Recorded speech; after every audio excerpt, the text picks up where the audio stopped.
This animal looks like something from a nightmare, but it's one of nature's strangest geniuses. Meet the lemur. It's the only primate in the world that hunts like a woodpecker. Using its long, skeletal middle finger, the taps on tree bark, listening carefully.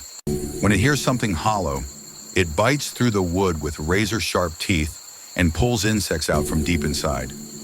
That finger is so thin and flexible it looks unreal, which is why people once believed the was a bad omen.